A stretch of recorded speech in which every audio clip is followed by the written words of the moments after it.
siya. May secret affair kami ng office mate ko. Hindi ko matigilan kasi sobrang galing niya sa...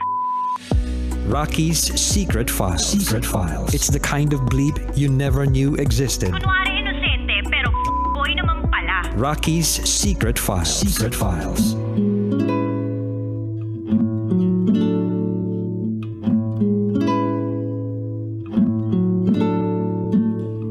And we're back.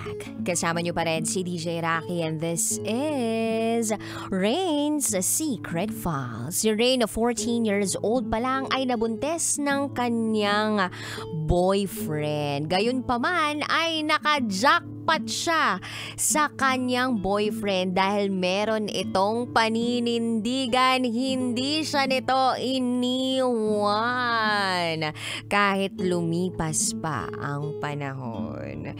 And ang maganda rito, yung both families supportive. Kumbaga, oo, nandyan na yan. Ang kailangan na lang nating gawin ay maging supportive dun sa dalawa na bata pa na nagkaroon ng responsibilidad at ibigay sa kanila yung hindi pa nila kayang maibigay doon sa bata. Hanggang sa eto na nga, fast forward to 2024, jackpot na jackpot pa rin ang pakiramdam ng ating Secret Files sender sa kanyang asawa na si Neil. Yes, asawa niya na po. So, pakinggan na natin ang mga kabisyo nating napasana all or na-inspire sa ating Secret File for this afternoon. O yeah, pero yung mga kabataan dyan, baka ma-inspire kayo ng sobra-sobra to the point na, pwede naman pala magbuntis ng 14.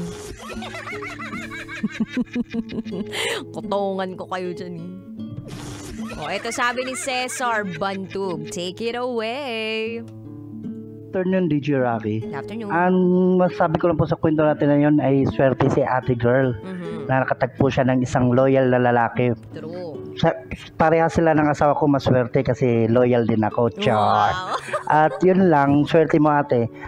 DJ Rocky, pa-shoutout nyo po wala sa asawa ko na sobrang swerte kasi loyal din ako. Si April Joanne na sa Cubao.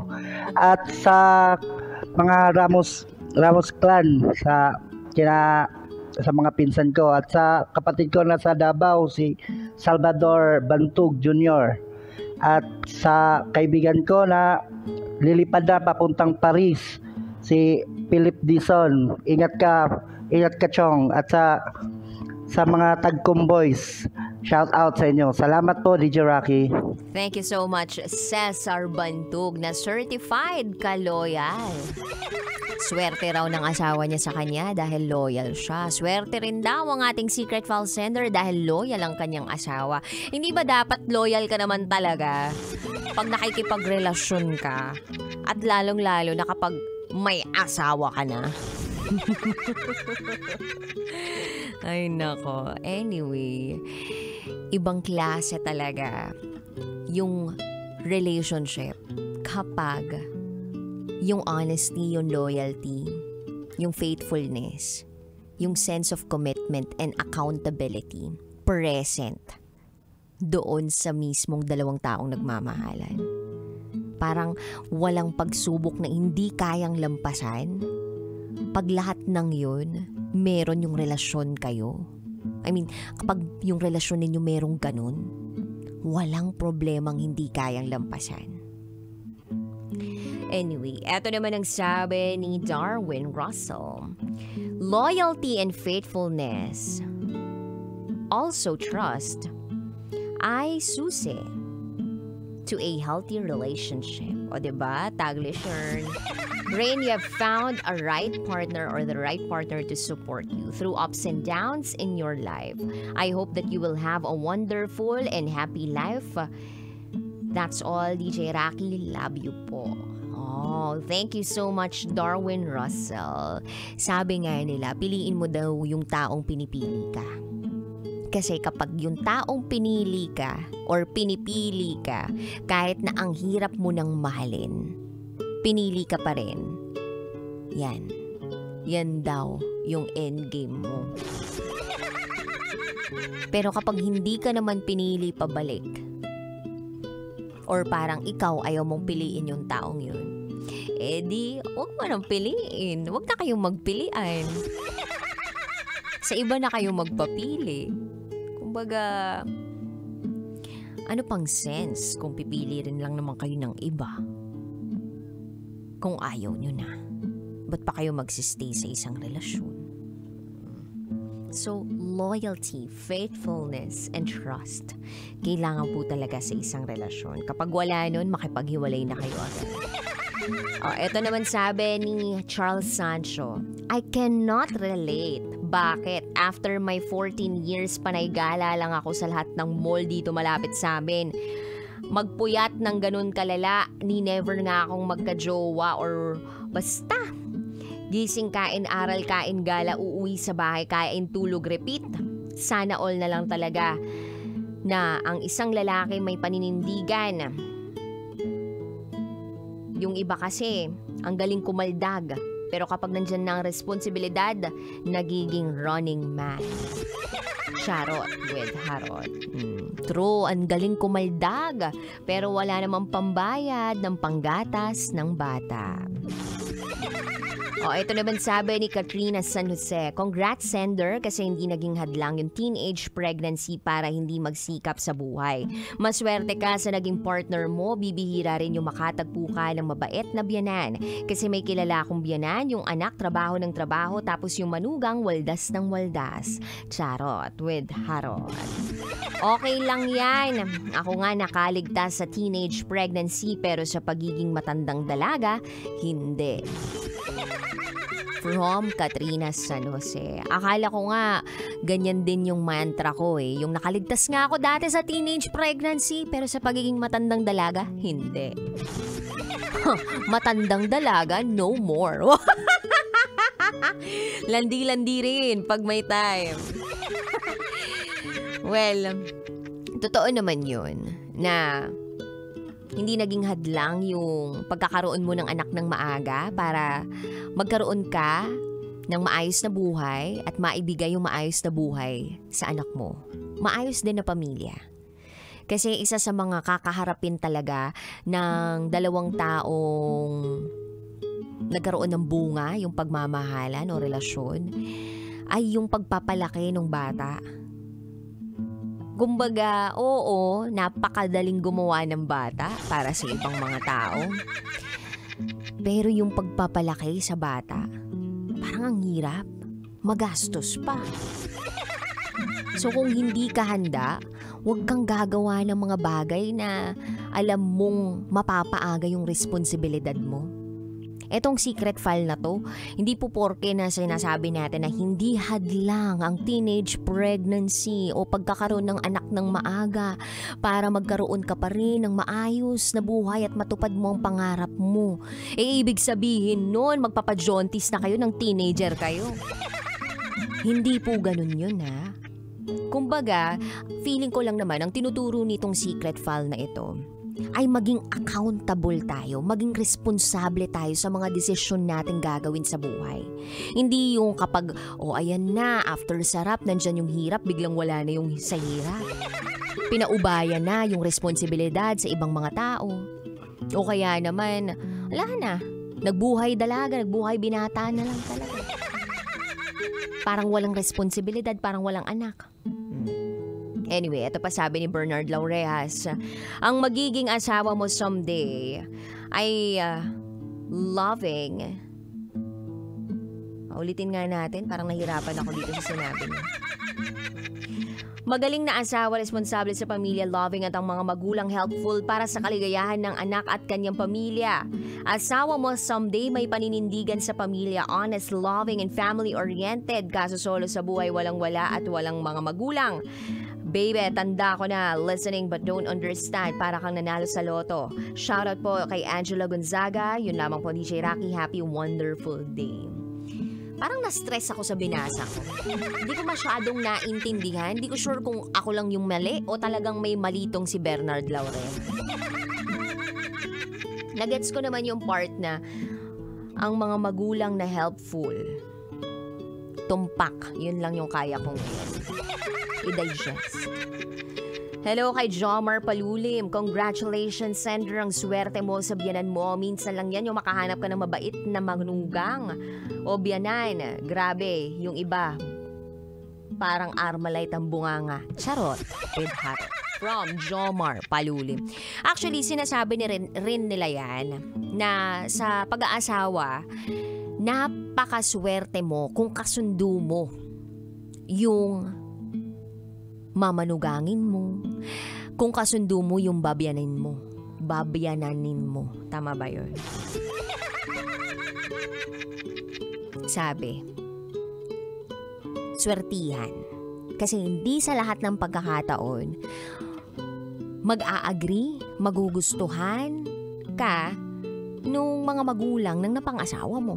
At kahit pa sabihin nila na kapag kasal na kayo, para mo na rin yung mga magulang, kumbaga nanay, tatay na rin tawag mo, mama, papa, o kaya mommy, daddy, again, hindi ka pa rin talaga kadugo. Kumbaga, yung kanila pa rin, yung napangasawa mo.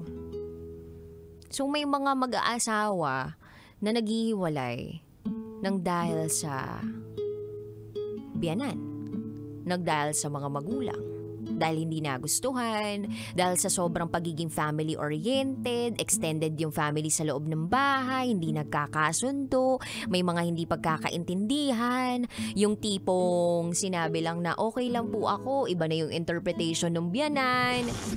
Kumbaga, nalaglaglag yung plato na plastic sa floor, biglang dinamdam na nung biyanan, akala nagtatampo yung manugang. Mga ganun bang bagay?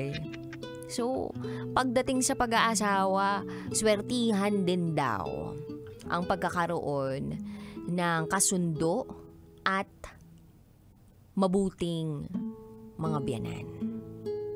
So, etong secret file sender natin, kahit na napaaga yung responsibilidad nila, kahit na meron siyang mga sitwasyon, English Tagalog po yan, sitwasyon na kinaharap na problema, nasa side pa rin siya nung mismong pamilya ng napangasawa niya. Kumbaga, hindi siya iniwan, hindi siya pinabayaan. Mabuti talaga. Sana all. So, yeah, congratulations to our secret file sender. And again, babalik ko lang po yung punto ko kanina na hindi po porke naging successful itong teenage pregnancy story ng ating secret file sender ay gagayahin nyo na po. Again, mas masarap pa ring mabuhay nang alam mo na napaghandaan mo yung mga responsibilidad sa buhay. Huwag po nating madaliin yung mga responsibilidad natin sa buhay at obligasyon. Kasi darating din yung tamang tao, tamang panahon para dyan. So kapag binigay yung pagkakataon sa inyo ng mga magulang ninyo na mag-aral kayo ng ganitong edad, mag-aral kayo. Pwede namang lumandi on the side, crush lang. Pero, yung magkaroon ng something na hindi pa naman dapat ginagawa ng bata pa, na maaga pa kayo sa responsibilidad, pag-isipan nyo pong maigi. Pero kung nandyan na nga yan, maging accountable, maging responsable. Oo, bata pa, pero pwede pa rin maging responsable ang isang bata sa kanyang naging aksyon, guided by his or her parents. So, antabay lang po yung mga magulang dyan na may mga teenagers na pinalalaki. Feeling ko yan yung mga yung parang anxiety or pinanggagalingan na anxiety ng mga magulang, or parang pag nasa labas pa yung mga anak nila ng oras ng gabi o ng kung anumang oras, tapos di pa nakakauwi, tapos teenager, parang lalo-lalo na babae, kinakabahan. Naalala ko tuloy dati yung nanay ko, parang sobrang hindi nakakatulog pag 8:00 pa lang, wala pa ako sa bahay. Hindi nga alam, kumakain lang ako ng balot dun sa may kanto sa amin. So yun, wala lang. Gusto ko lang pong linawin again na hindi po ito promotion of teenage pregnancy, but to create an awareness na ito yung posibleng mangyari sa buhay ninyo just in case, and to have that sense of accountability and sense of responsibility just in case hindi na talaga maiwasan na mangyari yun. At kung nandyan na talaga. Pero again, kung pwede na makapagpigil habang bata pa, at wag mag-advance doon sa parte ng punong-puno ng obligasyon at responsibilidad, wag muna. Masarap pa rin mag-enjoy sa buhay na alam mong napagplanuhan mo yung mga mangyayari sa buhay mo. Or hindi mang lahat ng mangyayari sa buhay mo napagplanuhan mo, kundi meron ka lang sapat na ipon, ready ka, you can earn. Okay? So, yun lang naman ang gusto kong sabihin, kabisyo. Yung iba dyan, nakalagtas ako sa teenage pregnancy, pero sa pagiging matandang binata, hindi. Ganon. Pagiging matandang dalaga, hindi.